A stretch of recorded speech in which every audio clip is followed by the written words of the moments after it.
Buonasera, buonasera e benvenuti a questa presentazione live del film Morto Stalin se ne fa un altro per gli amici di IWONDERFULL e di Pop-Up Cinema, MYMovies, il Saggiatore e delle altre sale cinematografiche che partecipano a questa serata. Il film Morto Stalin se ne fa un altro ed è con noi il regista del film Armando Iannucci. Good evening, Mr. Iannucci. Very nice. Good evening. How are you all?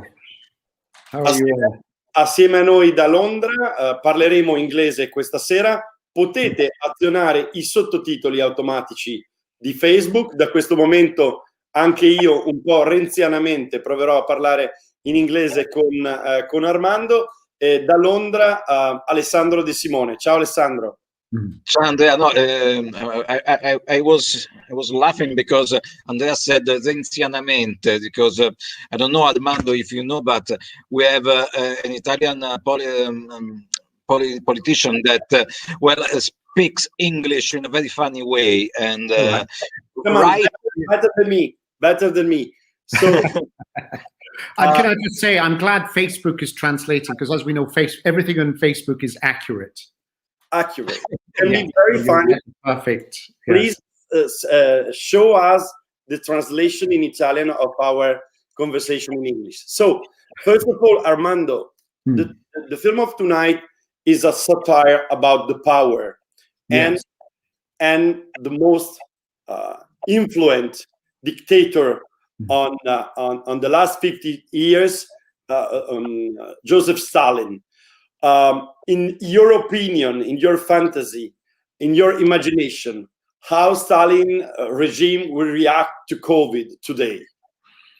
Well, and first of all, it's not just a satire of dictators, it's a satire of the transfer of power, because the clue is in the title. Stalin doesn't last that long. So what we see is, how do people jostle to become the one to take on the power? What would Stalin make of COVID? I think he would kind of admire it for its kind of comprehensive way of locking everyone down. I think that's what I think he'd be quite impressed by it. However, he was very paranoid. He was always convinced that people were out to kill him. He always had his food tasted by other people. He slept in different rooms every night so that nobody knew where he was. So I think, although he would admire COVID, I think people would be too scared to go anywhere near him or breathe. I think he would probably want people not to breathe at all if they were near him, maybe for up to 3 hours, holding their breath, because he was very paranoid. Well, we can say that probably it would have been some concerns about the efficiency of COVID, because, well, in some ways, Stalin was more efficient, especially to kill people.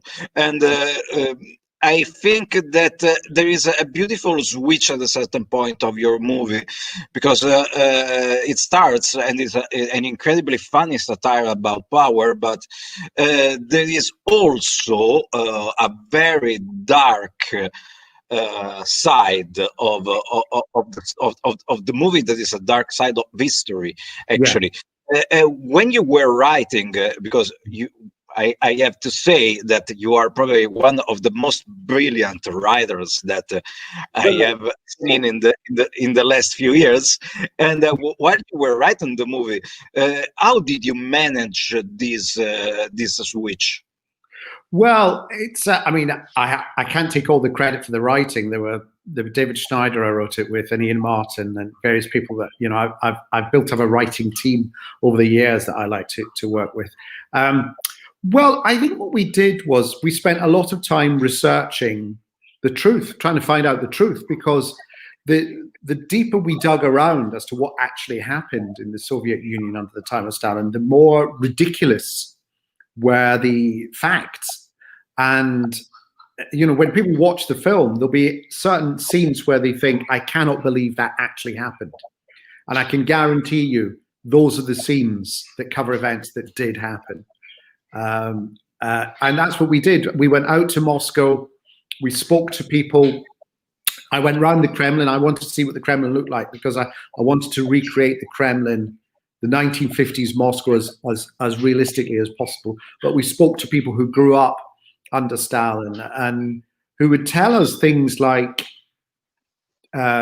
people were so scared that they might get the knock on the door in the middle of the night and be taken away to Siberia, that people would go to bed with lots of layers of clothes on, so that if they were taken out in the middle of the night, at least they had warm clothes to take with them. I mean, that's how terrifying it was. Everyone going to bed at night not knowing what was going to happen when they woke up. And it's funny, when we showed the film eventually, I mean, it kind of aired, it got into a Moscow cinema for like one night before Putin's government banned it. But people That's very strange. Very strange. I know. Well, it did feel very Soviet, because I thought, in the 21st century, how can you ban a film? How can you stop people watching a film? And what they did was actually they made it the most illegally downloaded film in Russian history, with that one edict. And I thought Russia, of all countries, is very good at hacking into websites and watching films illegally. So that felt very Russian. No, it felt very Soviet. In fact, they got 100 people from the world of culture in Russia to write a letter saying that this film must be banned because it had, quote, of no artistic merit whatsoever.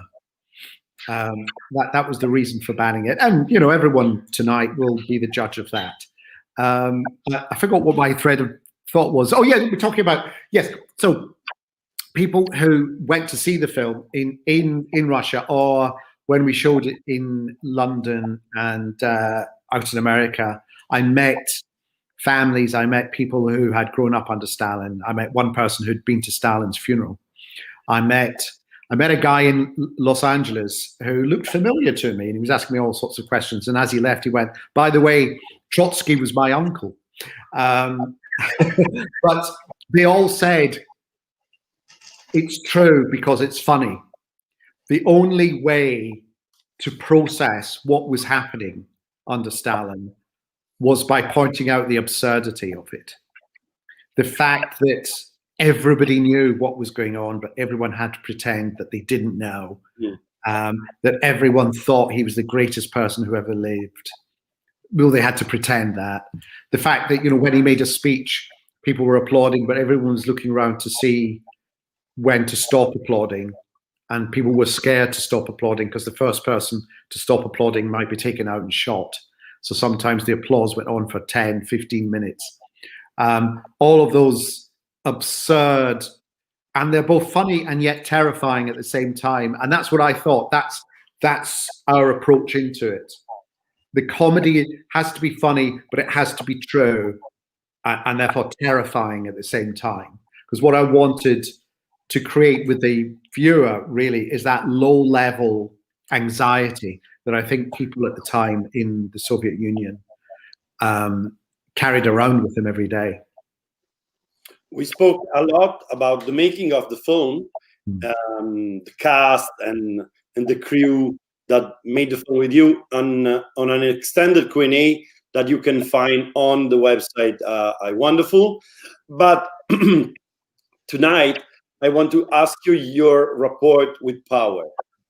What's power for you? Well, power is fascinating, isn't it? Because, you know, when the Soviet Union fell, there was decades of this authoritarian rule where generation after generation had been told one thing. And yet when it fell, that belief system disappeared as well for a lot of people. You know, religion, which had been suppressed, suddenly appeared again. And, you know, we've seen it this week. There was Trump commandeering the media, commandeering the agenda. You know, his lies were becoming true in that people were believing them. But then someone who lives by the media dies by the media. As soon as you switch him off, he's gone. You know, his power has disappeared.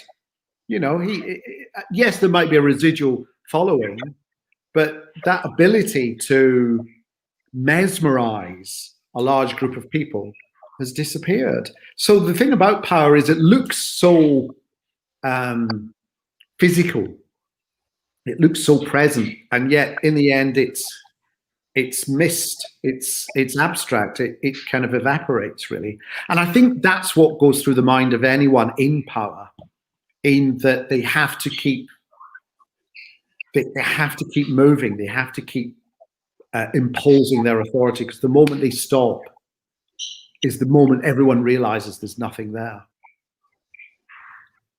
And Mr. Iannucci, I have a curiosity about something that I just read about your relationship with Peter Capaldi. I have read that actually your families were friends when you were very young, but you never met Peter until the starting of the production. The thick of it, yes. Yes.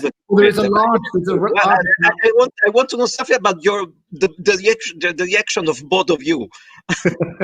Well, because there is a large Italian community in Glasgow. I was born in Glasgow in Scotland, as was Peter, and there is a large Italian community there. A wave who came over after the First World War, so maybe the 1920s, and then in the 1950s, you know, looking for work, but also, you know, expanding horizons. And Glasgow was a shipbuilding city. So, and people at that time traveled by boat. Flying was too expensive. So a lot of the boats would arrive in Glasgow and then go on to New York. So my father arrived in Glasgow, and his friends all went on to New York, but he stayed in Glasgow and he got married in Glasgow. And yeah, my father he did all sorts of things. He was you know, he was a partisan during the war, fighting against Mussolini, and then very young, and then emigrated to find work and became a joiner, a carpenter, making kitchen furnishings. And Peter Capaldi told me that he grew up in one of my father's kitchens. That's how I realized that we knew each other. And then when we started rehearsing, I rang my mother that night and said, I'm working with Peter Capaldi. And she said, oh, Peter, I remember him as a little baby. And it turned out my parents knew Peter's parents very well, and they got up to all sorts of trouble. I don't know the full details, but my father and Peter's father got drunk one night and stole a police boat, and and accidentally capsized it in the River Clyde in Glasgow. I don't know what the story was there. You had to discover something about this story and making a movie about it. Yeah. Yes, I know. Armando, but it is interesting how these groups from different countries and different regions of Italy would all move to specific parts of Scotland and parts of Wales and London and so on. Yeah. Armando, what's your favorite memories about the making of The Death of Stalin? Well, we had, I mean, I do, with everything I do, I try and get the cast in very early, and we rehearse away from the set, away from the studio. We rehearse it in like a church hall or a local hall for like 2 weeks. And that's where we play around, and, you know, we get behind the character. We work out a lot of the physical scenes, like when they're all picking up Stalin's body and moving him. Oh, well, you haven't seen the film yet, but there's a scene where there's a scene in the funeral where they all are standing in a kind of line and can't move, but they need to have a conversation. So there's a bit of strange movement going on there with Steve Buscemi, which is very funny. But we worked all that out in advance, and that is always one of my best memories of the whole process, when the cast come together and become the characters, and you start getting excited. You start seeing the film happening in front of you, and everyone's enjoying it. Everyone is sparking off each other. That for me. And then at the very end as well, the last thing that happens really, and I can't believe it's the last thing that happens, is when the music is put on. And I work very closely with the composer, Christopher Willis, and he listened to lots of Soviet music from the Soviet classical composers Shostakovich and Prokofiev and Weinberg, and he assimilated their styles, and he wrote a score for us that is an original score, but it sounds like we've lifted it off a Soviet film from the 1950s. And just sitting in the Lux Studios in Belgium with an 80-piece orchestra, hearing this music for the first time. I mean, we'd heard it. Christopher and I had, you know, electronically been. It's amazing what, you know, digital music, how you can create music, orchestral music digitally. But it's never quite perfect. But at least to have a conversation about it. So I was familiar with the music, and we'd settle on, but hearing it live, performed live by an 80-piece orchestra, to the pictures, to the moving images, it for me is just, it's the final magical part of the film for me. Oh, well, I have to say I had the opportunity twice to be guest at the Abbey Road Studios for a session of recording for a soundtrack. Yeah. The Harry Potter franchise, and listening music in the same room with 107 elements. Yeah. It's something that really you can't understand if you don't experience yet. Yes. And there was very little I could do. I mean, I was glad I was there, but I sort of felt, you know, I'm not the expert now. Christopher is, and you know, and if I have any thoughts, I'll pass them on to him. So I was just there for 2 days listening to the music, and at one point I thought, I've just got to go and join them, and I did. I spent an hour just sitting in with the orchestra as they were recording it, because I just wanted to be sort of enveloped by this sound. Yes, and we had a great time. Also, we shot the exteriors, the Moscow streets of the 1950s. We actually shot in Ukraine, in Kiev. There's an old part of Kiev that gave us Moscow streets, and in Ukraine they were very happy to portray the death of Stalin. So they were very, very cooperative, and there was a whole section of the city that was quite empty, and so we were able to kind of lock it down and use all the streets and all the buildings, and it was like an enormous studio lot, really, but for real.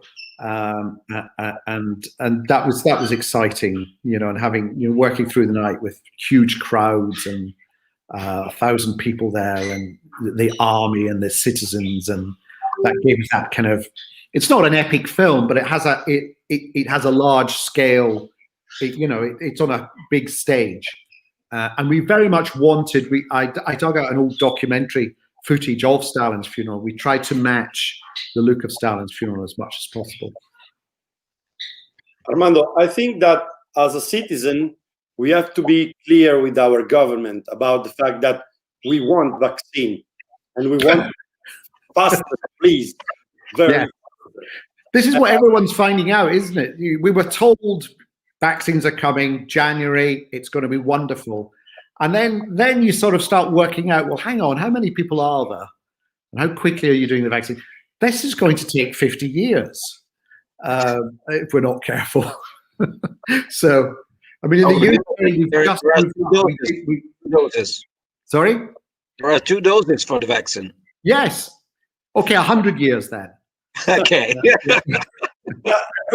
It's not funny. It's not funny. But we were in the UK. They were dishing them out, and they were doing them 6 days a week. And everyone was asking, "Why have you stopped for a day? What's happening?" 7 days is for God. Oh, right. Does God need a vaccine? Does God need the whole day for his vaccine? No. There is always this kind of clash between religion and science, which is better. Who knows? And the other question is why we can't do it during the night. Well, I think we're about to do that. However, I, for one, if I got a note saying, "Could you please come for your vaccination at 4 a.m., I might be slightly annoyed. But is a reality that the cinema, the theaters are stop its activity for a long time. Yeah. All over Europe, in New York, in Los Angeles. Mm-hmm. So what do you think about the future of film? Well, it's depressing. It is depressing because, look, all of us have got through this by watching movies, by watching television, by reading books, by, art. Art has nourished us and has sustained us and has taken us out of ourselves and made us connect with other people, other thoughts, other environments, other situations, you know. And it's just, so it's sad that the very thing that's helping us get through music, helping us get through this, is the thing that's suffering the most in terms of when we come out of this and when things open up, what won't be there? There won't be live concerts. Cinemas might be closed. Theaters are closed. Now, I think people will want to go. I think people will want to see our families. Will want to meet our friends. Will want to go out and eat, and then we'll want to go to the cinema. We'll want to go to the theater. We'll want to go to a concert. So I don't think they'll disappear. But I think, unfortunately, a lot of the people who are working in them at the moment, I think they will, you know, for one reason or another, end up moving on. Or so we'll have a lot of these empty buildings that someone will come along and open up again. But I hope those that do open them up, you know, care about it. You did also a lot of TV shows, but why is it impossible for you to stop doing movies? Well, I love it. I grew up, you know, I just love sitting in an auditorium with hopefully lots of other people, and we're all responding, especially if it's a comedy, because everyone is laughing, and just being in that room full of laughter, there's nothing beats it, really. And I find it really magical, and it's something I've always, I don't know why it took me so long to do a movie, but it's something I've always dreamed about doing. It's something I've always aspired to. Maybe it's just taken me this long to feel confident enough to do it. But I think nothing beats it, you know. And yes, great, you know, I do television. You know, I do stuff for HBO. I do stuff for the BBC, and I love doing television. But there's something special about doing a movie. With television, you're developing it as you go along. You know, if you have an idea, well, you're shooting the second episode. If you have an idea, you think, oh, we could do that in episode 5. With a film, you have one go at it. You know, you can't pilot your movie. You just have one chance to tell the story. So it's almost like that energy of doing something live, I suppose. You know, you've got to get it right. And that focuses you. That really, you know, you want to know everything about the costumes, about the location, about the actors, about the sound. You know, you want to get everything right. You become obsessed by it. You want to get every detail right. And then when you get to that final stage, you know, like I said, when the music comes on and there you see the finished thing.